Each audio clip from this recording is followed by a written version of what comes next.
So we need to have this mass transfer. This makes the system kind of more complicated in terms of modeling, of understanding. It makes it more complicated in terms of colloidal stability, because we have to keep not only the polymer particles stable during the polymerization, but also the monomer droplets. Because if the monomer droplets start to coalesce,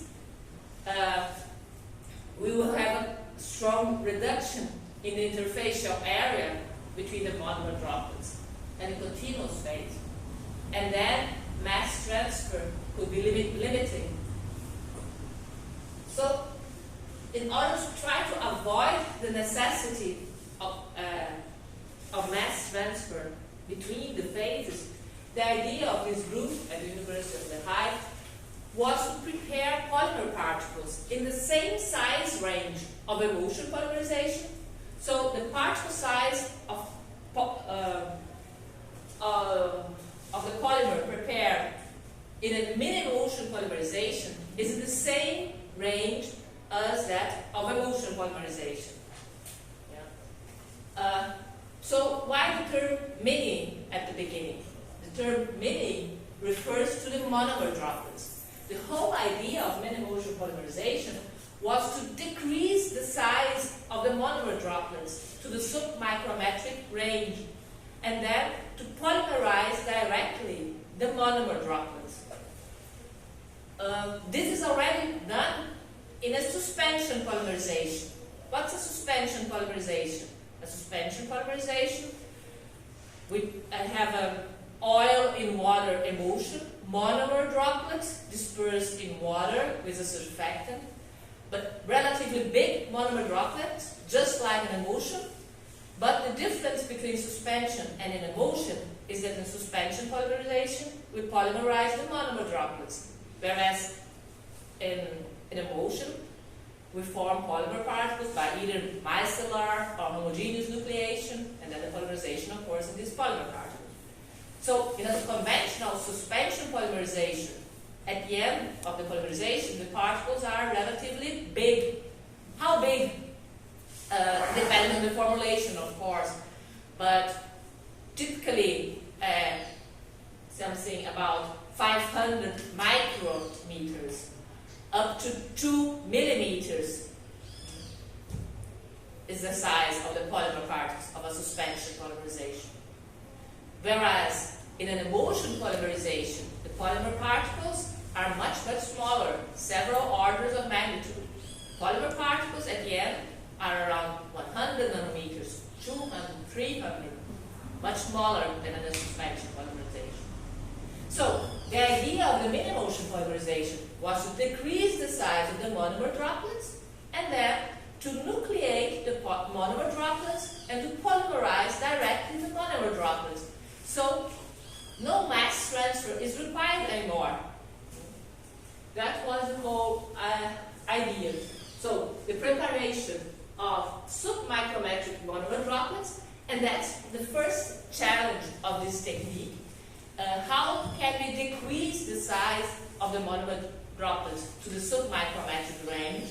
Because conventional stirring is not able to break down the size of the monomer droplets to this range.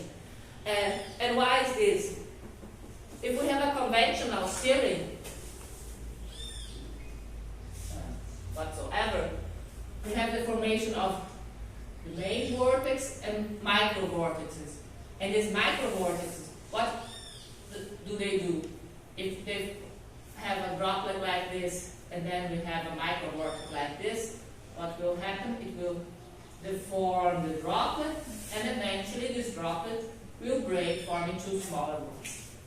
That's how we prepare an emulsion, for instance, at the beginning of emulsion polymerization or suspension polymerization. But if we want to have this droplet to be around 100, 200, 300 nanometers in diameter, it will not have this size, it will be like this. And we have something like this. The microvortex is much too big to affect this small droplet. It cannot reach this size. It's a relation between the size of the microvortex and the size of the droplet and the amount of energy that is transferred to the system. In order to reach the submicrometric size, we must add much more energy to the system in order to reach the smaller sizes. And the other point is if the mini-emulsion is prepared before the polymerization, then the monomer droplets must remain stable during the whole polymerization time. So, at the time, the name mini-emulsion polymerization was created a few years later only, and it was defined as a sub-micro oil and water dispersion that is stable for a period ranging from hours to months. And the idea then is to have at the beginning the monomer droplets, the submicrometric, and then to polymerize these monomer droplets. Ideally, at the end of a mini-emulsion polymerization, we would have like this, a copy. Polymer particles will be a copy of the initial monomer droplets, but instead of having liquid monomer here, we would have the polymer particles that, depending on temperature and the characteristics of the polymer, will be solid polymer particles like this. That's the ideal situation. In practice, not always this happens, because eventually we could have some controlled aggregation of some of the droplets and some of the particles, so there is a kind of a dynamics here doing polymerization. So to have ideally each monomer droplet is turned into one polymer particle must not necessarily occur. Under certain circumstances, for some formulation, it works pretty well. In other cases, they are similar but not exactly the same.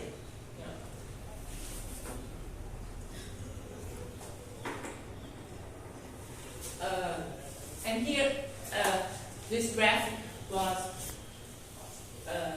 published later on by this group, and it describes a little bit the effect on the particle size. Here we have the droplet size of the emulsion on the time this emulsion is stable. And in general terms, what we see is the smaller the droplets, the higher the colloidal stability of the system.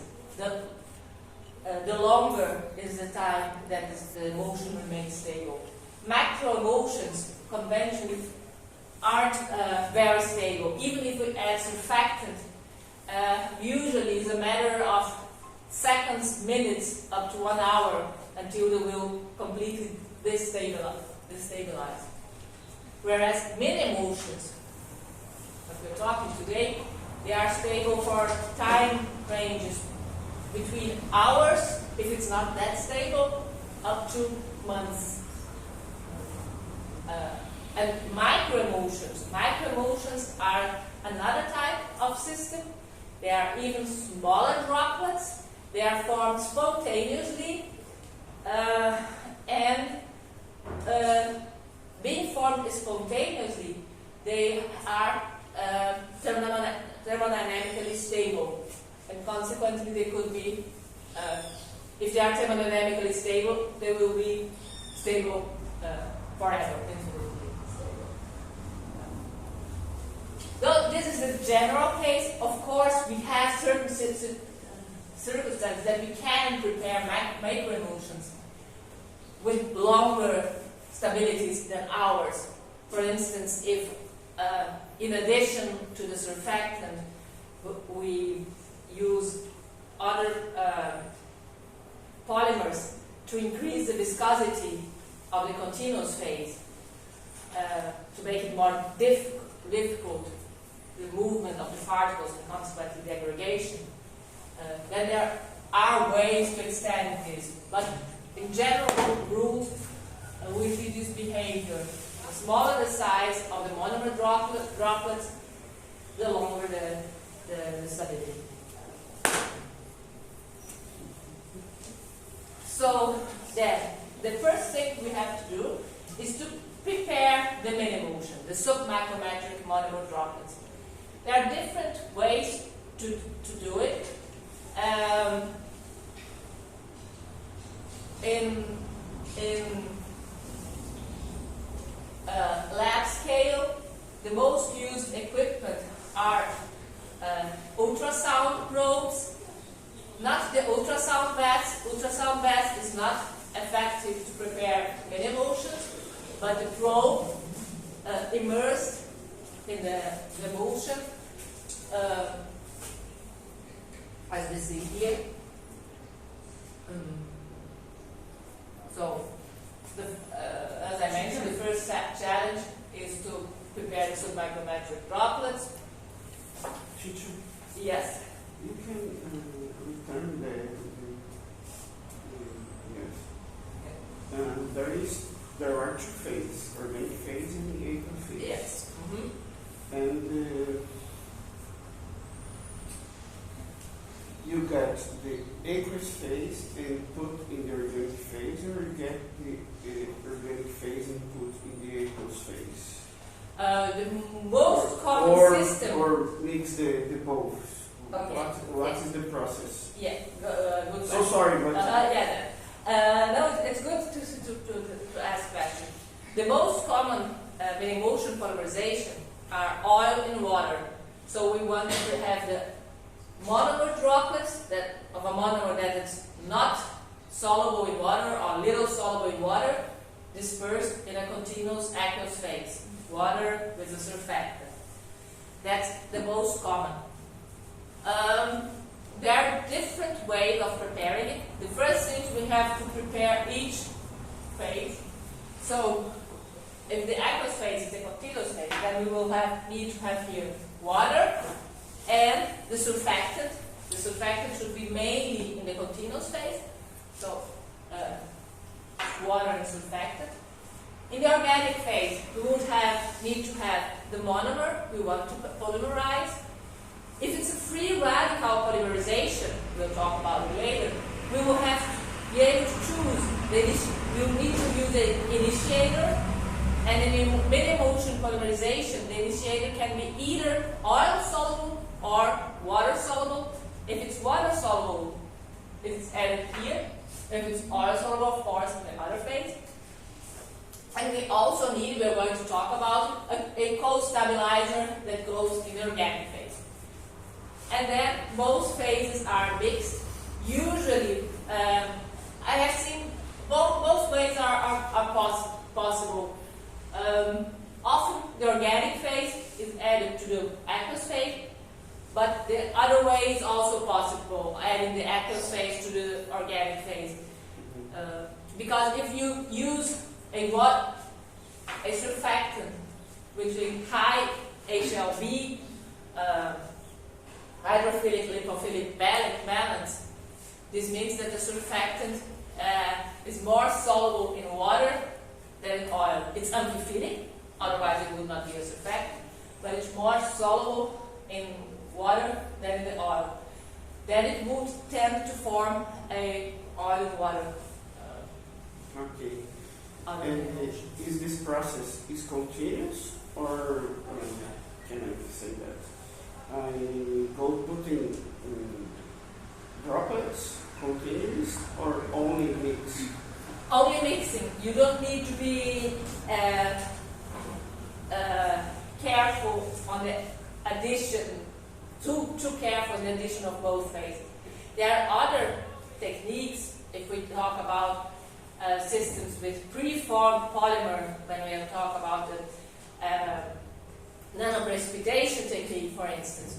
Then we have to add one phase very slowly, drop-wise, to the continuous phase. Yeah. In this case, not. We don't need to have this here. We put those phases together and then prepare the mini-motion. The steps here which steps are required. This depends on the type of equipment we use here. And I'm going to talk about each step depending on the equipment.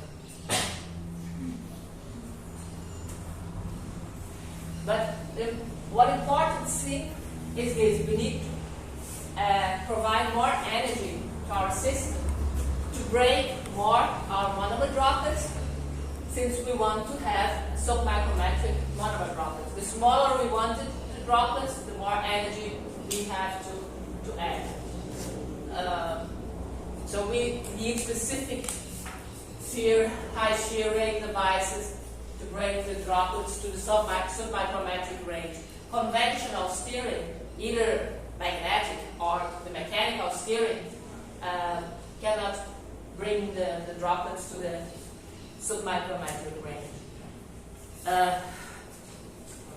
So with the smaller we want to get with our droplets, the more energy we have to add. And that's, of course, it's to compensate the increase in the surface energy of the system. This equation here.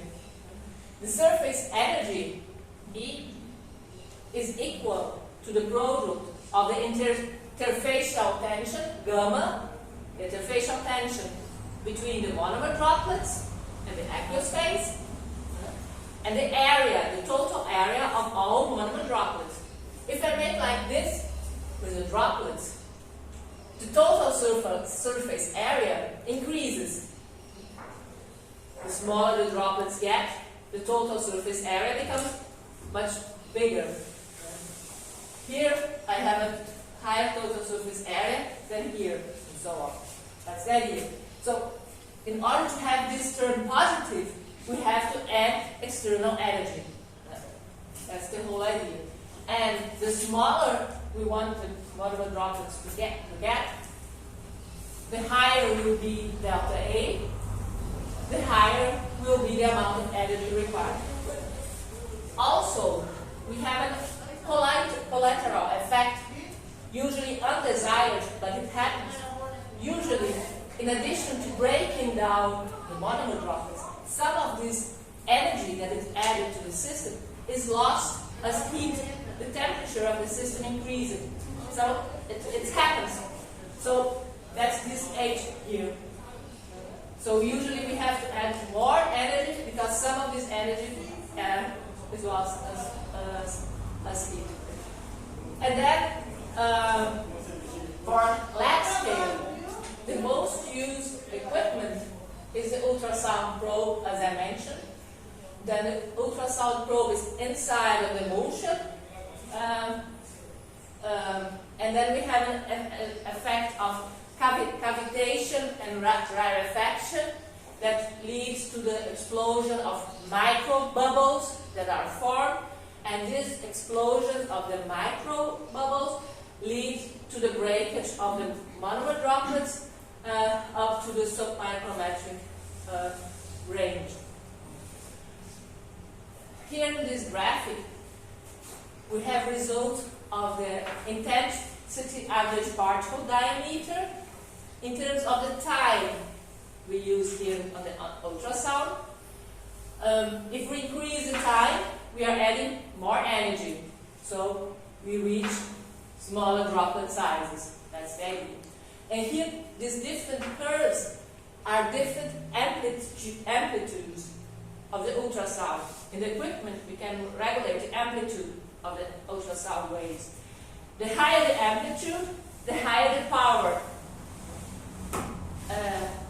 And the energy is power multiplied by time. So the higher the amplitude, we move that way. So for shorter times, we already reach smaller droplets. Here, those are the same results, just multiplying the power by the time. Then we have the energy. And then what we see is the expected behavior. Here we have 6 curves with six different amplitudes. 5 of them are all quite the same indicating same amount of energy added, we reach the same droplet size. Except for this curve, which is this one, with the lowest energy, that definitely was not enough to break down the monomer droplets. So, with the same amount of energy added to the system, we reach the same size for the same formulation. It was always exactly the same formulation, with the same amount of surfactant, of course, stabilizer, everything the same, just changing the amplitude, which affects the power and the time. So, more energy, smaller droplets. Amplitude is It's what we can change in the equipment. in the equipment, okay. Yes, it's the amplitude of the ultrasound waves. And the higher the amplitude, the higher is the power. What we change, what we manipulate in the equipment is the amplitude. But we can, in the equipment, read for each formulation, for a given amplitude, which is the power that is actually used. The equipment has its maximum power, it depends on the model of the equipment, but the power that is actually applied, it will depend on the amplitude, but it also depends on the characteristics of the formulation, of the viscosity of the system. So it's an output, but the equipment provides it. We change the amplitude and then we can read for each amplitude which was the power. And if we take this power and multiply it by the time, and we get energy here and its behavior. But an important thing here is when we use the ultrasound probe, let me turn back here, some slide, we cannot mix both phases and take it directly to the ultrasound probe. It will not work. What is very important here in this case, before coming here, we need to prepare a macroemulsion. It can be by conventional steering. It can be with a magnetic steering bar. But we must have one phase dispersed in the other one as a coarse emulsion with big monomer droplets. And then the ultrasound probe is quite effective in reducing the size of these monomer droplets to the submicrometric range. If we skip this step here and move from here to here, it will not work.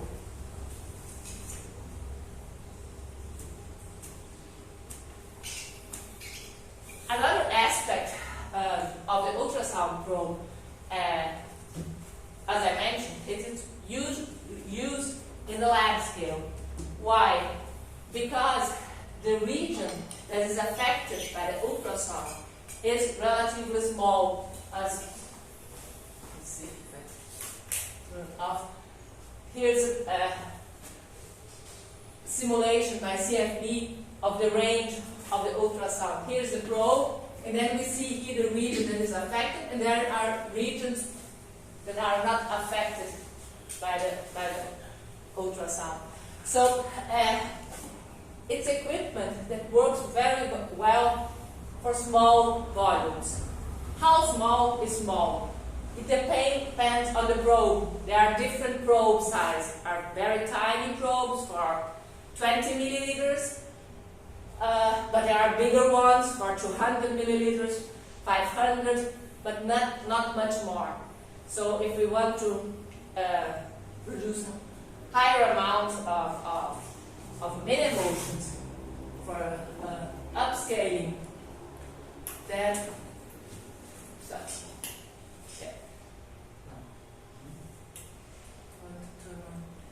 like this. If we want to upscale the process, we will have to look for another equipment to prepare the mini-emulsion. Also, related to Eddie's questions about being a continuous process or how it is done, the mini-emulsion is prepared before the reaction. If we would use a probe like this, it's a batch-wise process. We prepare the mini-emulsion and then we take it to polymerize. Okay, if we prepare a high amount or then one batch after the other, we can eventually use it in a continuous mini-emulsion polymerization. But the mini-emulsion is prepared mainly batch-wise. There are already some ultrasound probe systems to work continuously. But I haven't seen much work related to its use in mini-emulsion polymerization up to now. But I think it's something that will be coming in the next years. Another way to prepare the mini-emulsion is using this stator rotor system, Ultra 200 Omni Mixer, which we have mixing elements that provide very high shear and that could break down monomer droplets to the submicrometric range. These equipments, we have the same equipment that we change here, this part, and depending on the geometry of this part, and of course also on the rotation and on the time we use the equipment, we can reach different monomer droplet size and can be used also to prepare submicrometric systems.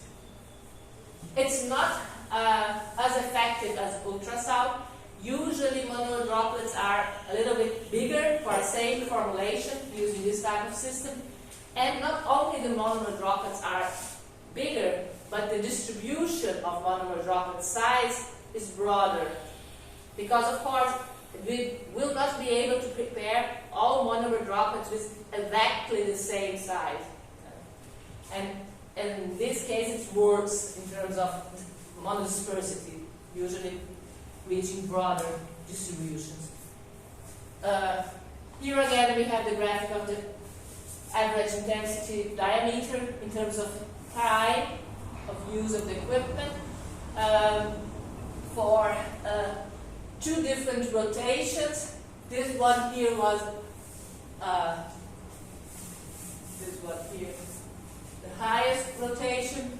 Here those are lower rotations and different amounts of surfactant. But because of course not only the equipment used to prepare the mini-emulsion is important in terms of the droplet size that can be reached, but also the type and amount of surfactant that we use. Because if we are very effective in breaking down our monomer droplets to reach very, very small sizes, but these monomer droplets are not colloidally protected, then they will coalesce and not remain that small anymore. And so it's always important both how much energy we provide to our system and also how we protect the system colloidally with the surfactant. Teacher, yeah. What is the difference between the ball point and the triangle point? Because there is 15 RPMs, 25% is the same protein, I think. Yes. And the graphs are different. Here the PP1 is a surfactant, but in this case it was exactly the same. The rotation, the surfactant, so was here as well. I would have to look up to tell the truth. I'm not completely sure if they are duplicates. So if they would be, then this should be equal to this, and it's not exactly. Yeah. Then it would be a way to evaluate the reproducibility of the process. I'm not completely sure. I would have to look it up. These are results of a master degree students, but some time ago, about 15 years ago, so I don't really remember if there's anything else that was modified or if it was reproducibility. I see that because my answer is, what is the better, the ball or the triangle? What's the better in the practice? And after I will see I saw that is the same. But what's the better, the ball or the triangle? That's a good question because it raises a point that is not discussed that much, but we have observed it our studies, and some few researchers have mentioned it in their publications as well. I'm sure that others have observed it, but did not mention it. Because the expected behavior is the more energy you add, the smaller the droplets become, up to a certain point that it stabilizes. You can't increase them anymore. You can add more and more energy, but it won't work anymore. But it should stabilize. Yeah. But we don't always observe this effect. Sometimes what we observe is this behavior here. So if you ask me which one would be better, the triangle like this or the ball like this, I would say, well, the triangle, because it is the expected behavior. It gets longer times, more energy, smaller droplets. It's expected behavior. Whereas here we decrease, and then the droplet size starts to increase again. So, which one would be better?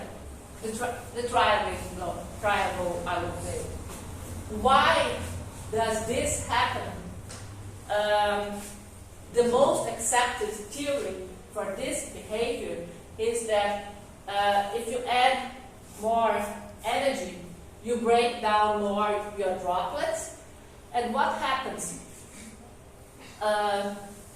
During the preparation, here you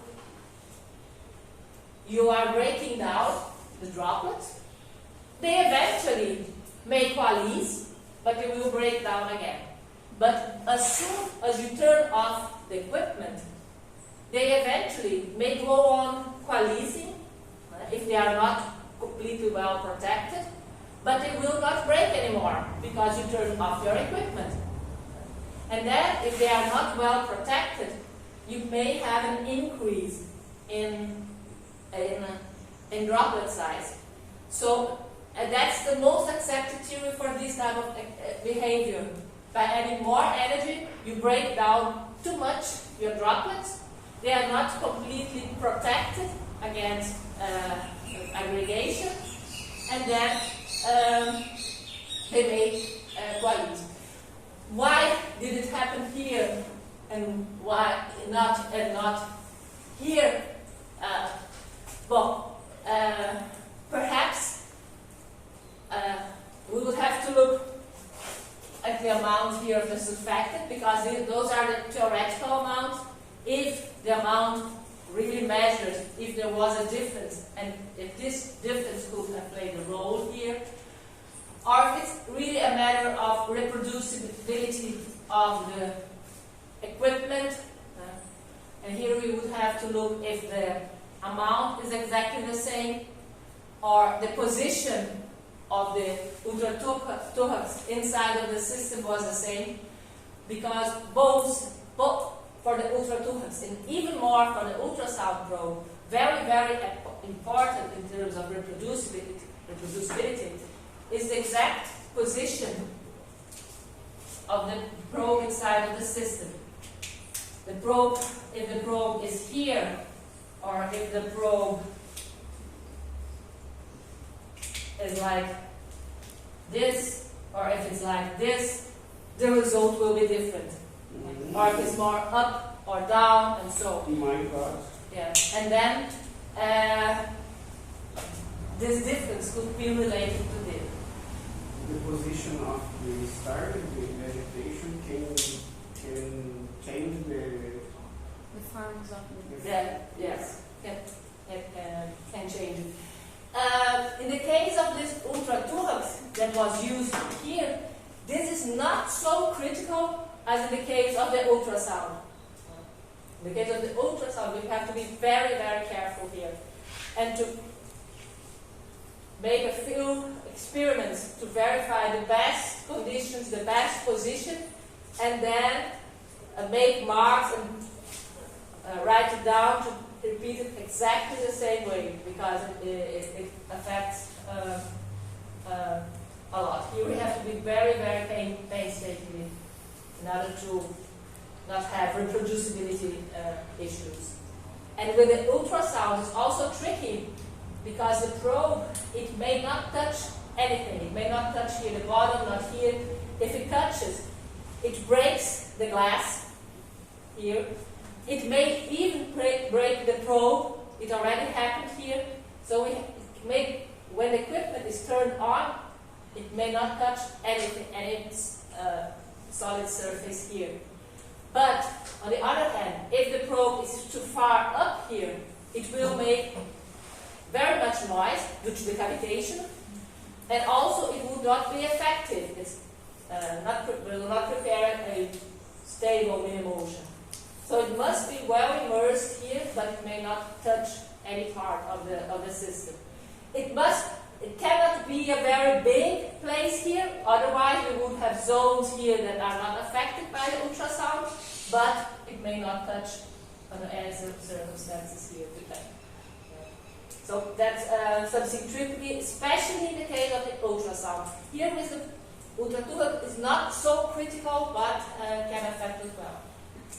Another point is also the reproducibility of the measurement of the droplet size. Also have a difference.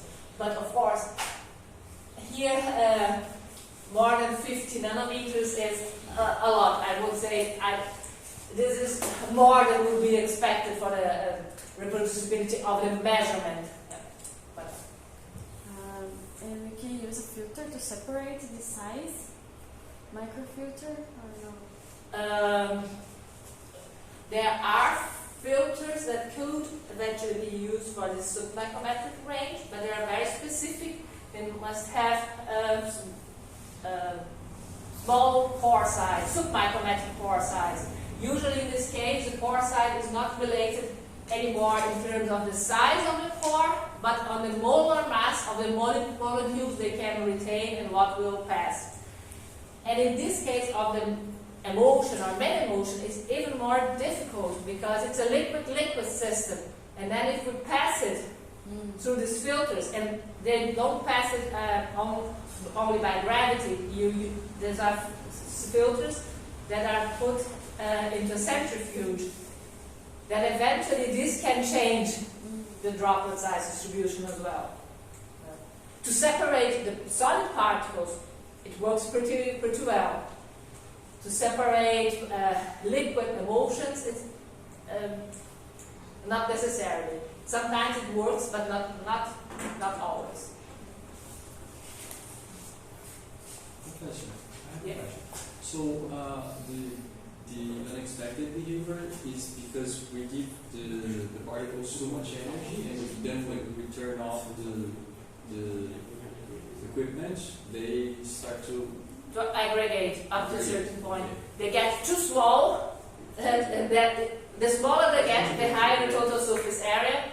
And if there is not enough surfactant there, then as soon as we stop, they can aggregate. There have been several studies showing, okay, then we add more surfactant, but it usually doesn't work well. What sometimes works is if we add a little bit more surfactant just when we turn off the equipment, when it's a critical moment, that they might go on coalescing, but it won't break anymore. But if we set at the end, if we set the equipment to a lower amplitude, for example, so at the end, at this point, we give the system less energy. Okay, eventually it could work, avoiding them to go on increasing a lot. But if the energy is too low, they will only start to break them if they are already very, very big. And usually, at least what we observe here, is not that the system really came to a point to destabilize, but just a certain increase in the droplet size here. So it reached a new point where of a cellular equilibrium. It's not an equilibrium, but where the forces are counterbalanced, more or less. If we were to reduce the energy output, we just revert to state to a different cellular equilibrium state. If we just reduce here, not because we will still be adding more energy if we keep on giving them energy. And it would be better to give less. Or either shorter times or decreasing the rotation, in this case of the ultra-tubax. A difference in the case of the ultra-tubax in relation to the ultrasound probe is that in this case we do not need this step here. We do not need to prepare a coarse emulsion before, because the ultra-tubax already forms very effective in forming first the coarse emulsion and then reducing the size of the droplets. So when we use a ultra-tubax, we can avoid this step. When we use ultrasound, we necessarily need to introduce this additional step.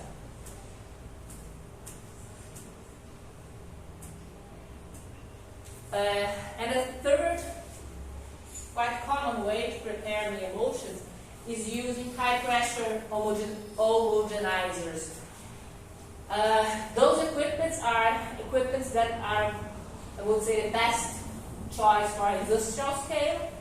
These homogenizers, they are already used a lot in the food industry, in pharmaceuticals, the milk industry, and juices and so on.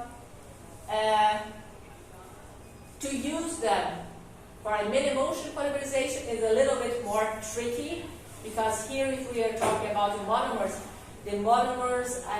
they are more challenging for the equipment in terms of avoiding leakages, but it works. They are used. Here we have an image of one of these equipments. That's, at the time we bought this equipment, it was the smallest equipment available. We wanted to scale up, but not that much, because for us we wanted to be able to prepare 1, 2, 3, 5 liters of mini-emulsions, but we did not want to prepare 100, 200 liters of mini-emulsions due to reactant issues, and also afterwards, what will we do with all that? We have to discard it as well, and decreasing waste is also interesting. But for higher amounts, that will be the equipment of choice.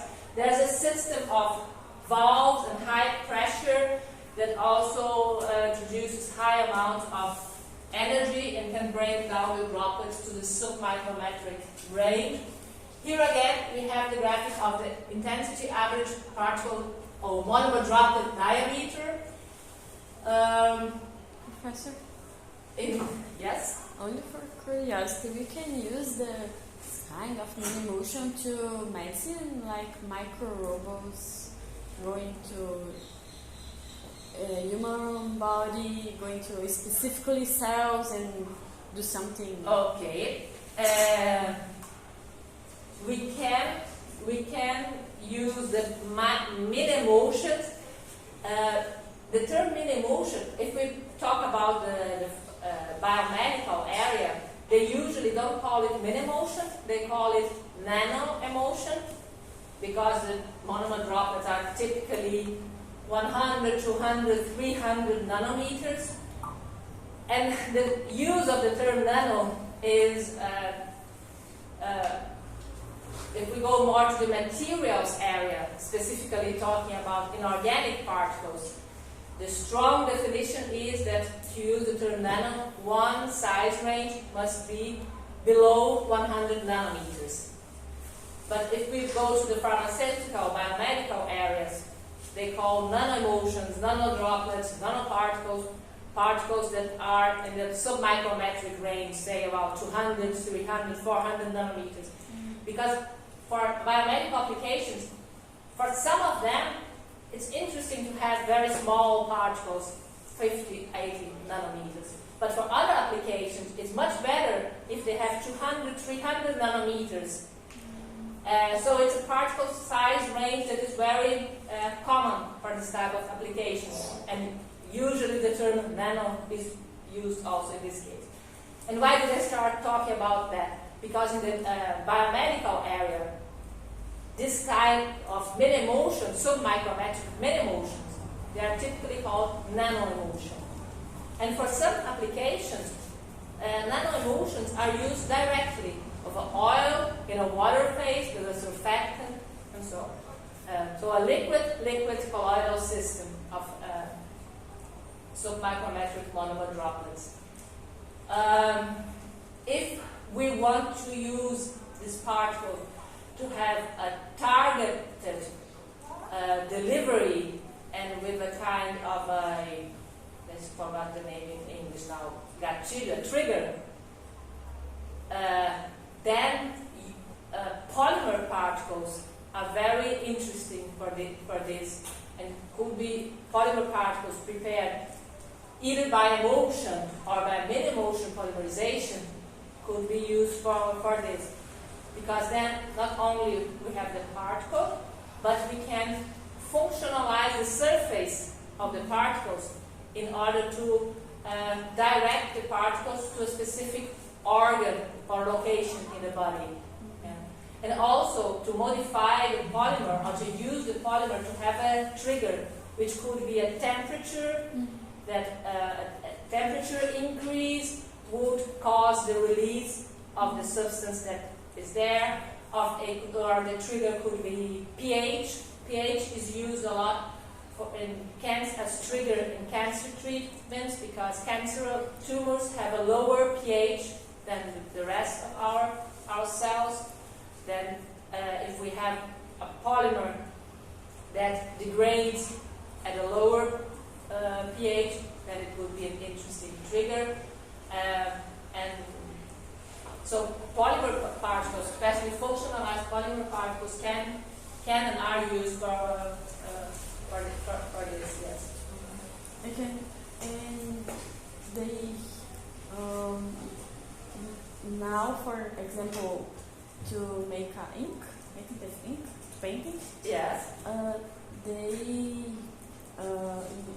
use for the color, right? For the Color, yeah. to bring the color, no? To bring the metals, or no? Or not? The link in the mini motion. Okay, for inks, for paints, for here, for instance, the water-based paints that are the most used nowadays in replacing the solvent-based ones. They are the basis of them are the resins that are polymer particles prepared mainly not in a mini-motion but by emulsion polymerization. Yes. So acrylic, vinylic, styrenic copolymers, usually copolymers, in order to be able to modulate the characteristics in terms of glass transition temperatures to have good film forming properties. But submicrometric polymer particles dispersed in a continuous aqueous phase. And then, of course, opacifiers are required. Here, the most used are titanium dioxide, zinc oxide as well, but titanium dioxide is the most used. There are some studies, there's a patent by Roman Haas, instead of using titanium dioxide, they prepared hollow polymer particles as opacifier. Since the particles are hollow, the refractive index inside of the particle and in the particle shell, polymer shell, are different, and this makes them a good opacifier, with the advantage of not being a metal, and also of having a much lower mass, weight density compared to titanium dioxide. And of course, we want to add color, then pigments are added. Usually fungicides are added since the continuous phase is water. And So it helps to make homogeneous. Yes, because once we apply the paint on the wall, then the water dries, and then the polymer must have a glass transition temperature that is below the room temperature. Because we don't want to have solid polymer particles here, otherwise it would be something full of cracks. But we want the particles to kind of the form, and they will lose their form. As long as they are dispersed in water, they are spherical particles. But once they are here and the water starts to evaporate, the particles at the beginning are like this with lots of water. As the water evaporates, they start to deform like this, and at the end we want a continuous polymer film covering the surface. That's the idea. And in this continuous polymer film that contains the pigment, the opacifier, and so on. Okay. Only for I imagine how it works in the bigger size. And that usually the pigment, the opacifier, they are not inside of the particles, but they are in the continuous aqueous phase. Well, it's first there. So you can change the for better the characters. Yeah. One issue that is studied a lot is to reduce or to modify the type of the surfactant, because we use surfactant to prepare these particles, and also they must remain stable, colloidally stable during storage time of the paint. But then, once the film is formed, the surfactant molecules will be here, remain here in the film. And the surfactant is necessarily an amphiphile, so it has also hydrophilic characteristics, and the more hydrophilic and the more surfactant, so the more water sensitive will be this paint. And water sensitive paints are not good if we want to have paints that get less dirty, that are easier to clean. Then the more hydrophobic, the better. It's difficult to the balance. Yes. So there are several, sometimes surfers are used that are polymerizable surfactants and so on in order to minimize this effect. Only one more question for curiosity. And why do you think in the future that was the most used for industry? Like, what do you think is the useful? You know, the mini emulsion polymerization will be useful in the industry. What you can imagine, like a really travel in your mind. Okay. Next week we are going to talk mainly about applications of mini emulsion polymerization, because that's a very important point in this case.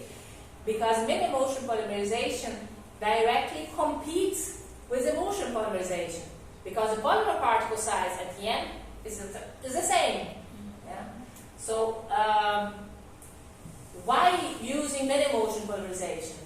Okay, mini emulsion polymerization is less complex, you don't need a mass transfer, but on the other hand, we need to prepare the mini emulsion. We need a specific equipment for this, we need more energy to prepare the mini emulsion, so it has also drawbacks.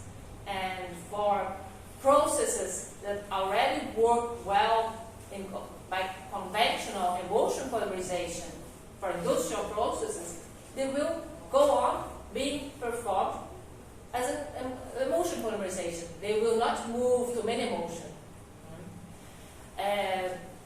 Emulsion polymerization started to be studied in the 1920s, 1930s. Mini emulsion started in the 1970s. It's much younger, and there are much less industrial processes because of this drawback of requiring the preparation of the mini emulsion. So, returning to your question, why then, when minimotion will be important.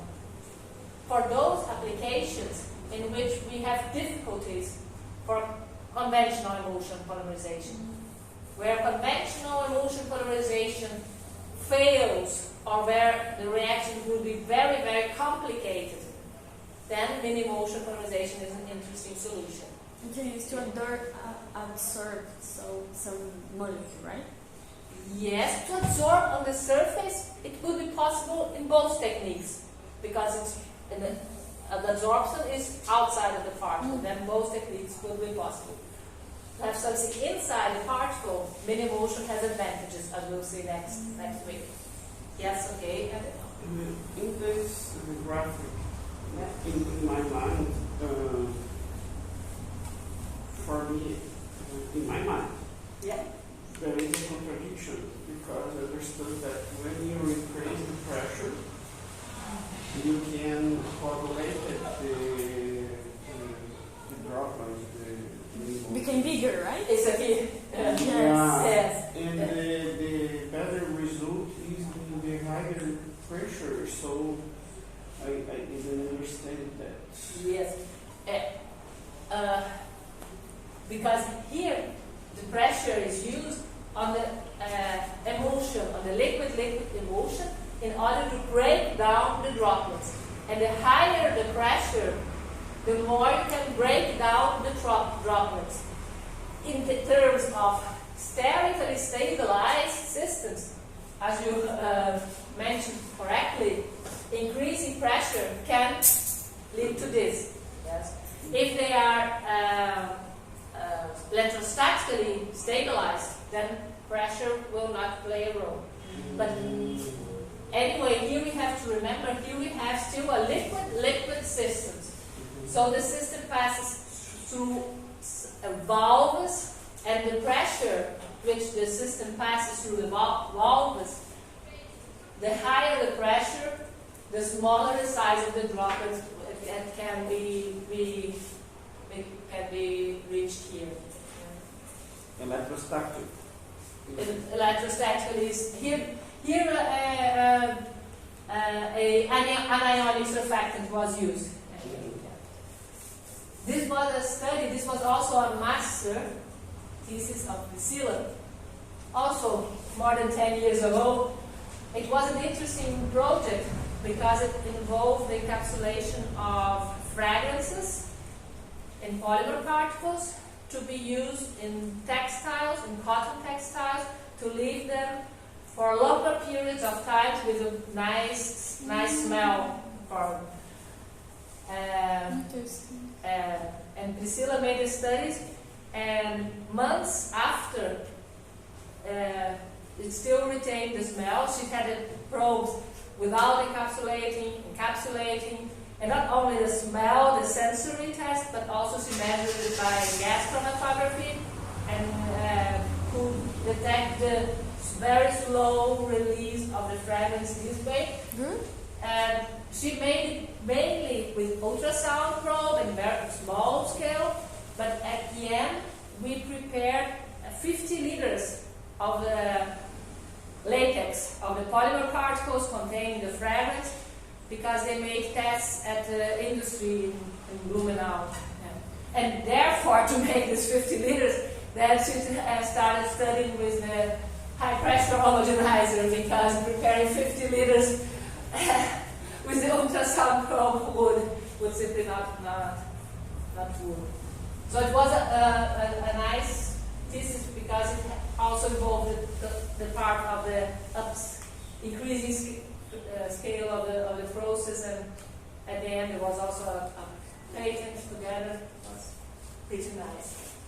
Yeah, and then here we see the effect of pressure and the number of cycles. In this case, how many times the system passes here. And those cycles, they can be done batch-wise. You have here a tank with a coarse emulsion, and then you pass it through the equipment, collect it here, and then you pass it again, counting the cycles. Or you can do it continuously. Here we put the number of cycles, but Priscilla made it continuously. She pumped it continuously here, and with their residence times, calculate the number of passes through the equipment.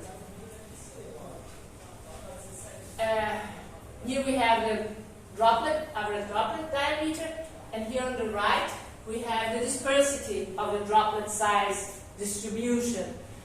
The higher this value, the broader is the droplet size distribution. This dispersity for this equipment, if it's around 0.1, in this case narrow monodispersed droplet size distribution, up to 0.2 they are moderately narrow. 0.4 already indicates a relatively broad distribution.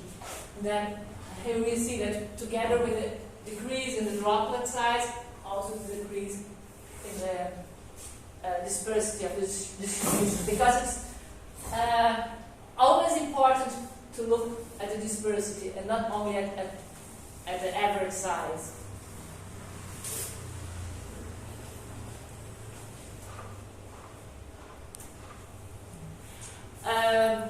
Here's the combination of different techniques.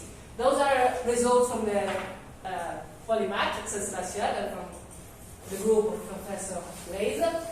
Manton-Gowdy is a type of high pressure homogenizer, those big industrial scale homogenizers. And what they made here, they combined it with sonication. So they prepared exactly the same formulation and then prepared by sonication. And then, in the blue or green on the top, reach this droplet size of 85 nanometers.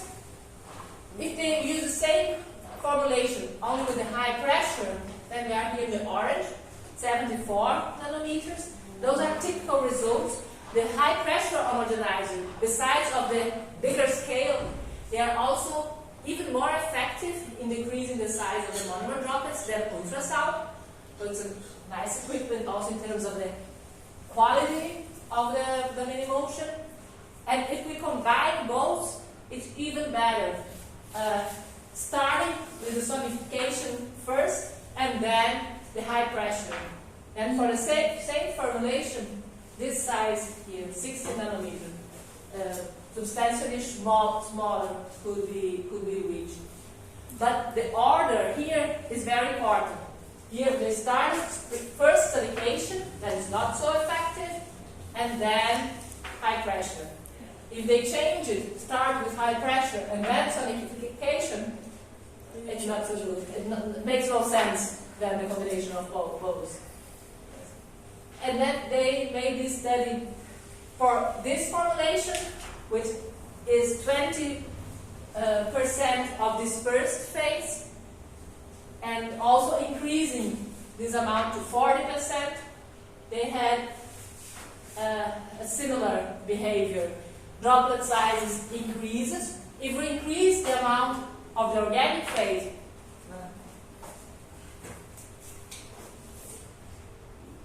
we go from something like this to something like this, with more particles. They are closer to each other, and then usually they tend to aggregate more, and usually bigger sizes are reached. But the behavior in terms of equipment was essentially the same. The combination of both could be interesting to be able to reach even smaller droplet sizes. Of course, you have to evaluate what's more important, the amount of the complexity of the process and the amount of energy that is higher in this case, or the droplet size.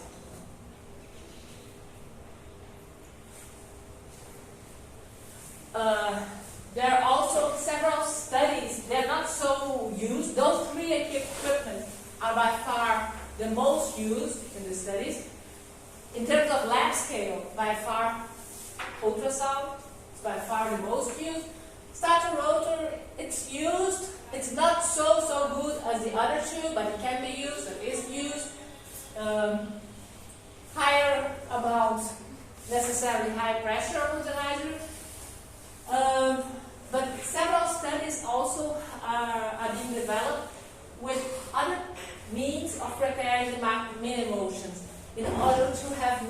that require lower amounts of energy. If you think in terms of more sustainable processes and so on.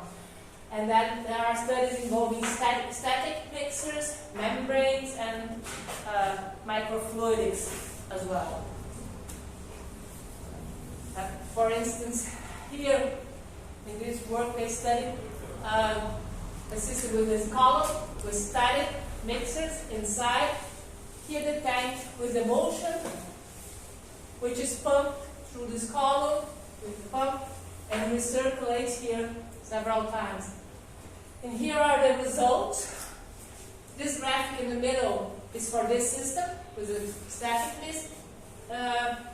mixers, and we see how the droplet diameter reached a little bit below 400 nanometers in about 200, 300 minutes. Here at the bottom, this graphic is for the same formulation, but with the ultrasound probe. We see that much smaller droplet size, slightly above 200 nanometers, are reached already in 1-2 minutes, whereas here we are in 100 to 200 minutes. And there on top is with ultra-thorax with two different surfactant amounts. Then we think it can be used, but it does not reach so small droplet size, and the time required is also much longer. So at the end, we have to calculate exactly, even demanding lower amount of energy, so much longer time, what will be better. Membranes could also be used to prepare, and if we want to reach the submicrometric range, which is the case here, usually better results are achieved with the premix approach. When we use membranes to prepare emulsion, we can start with both phases separately, or we can start with a coarse emulsion. When we start with a coarse emulsion, then we call it premix. In this case, this approach was used here. So here we had a coarse emulsion prepared by conventional stirring, like this. That's the droplet size emulsion of the pre-emulsion. Here, very big droplets, size above 1000 nanometers. And then it was recirculated using a pump through the membrane. And then with time, we see that we can decrease the droplet size to the submicrometric range. The question of few minutes, the droplet size and the viscosity. And those are the droplet size distribution at the end for two different solids contents, 10 and 30%.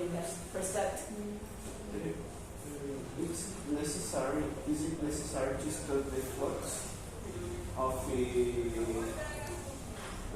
circulation, or only the number of these circles? You understand? Yes. How many circles?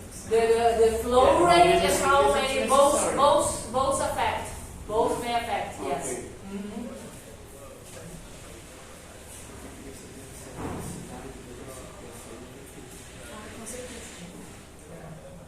Both are important. Good question. Can break the particles or? Yes, the droplets. Yes. Mm-hmm.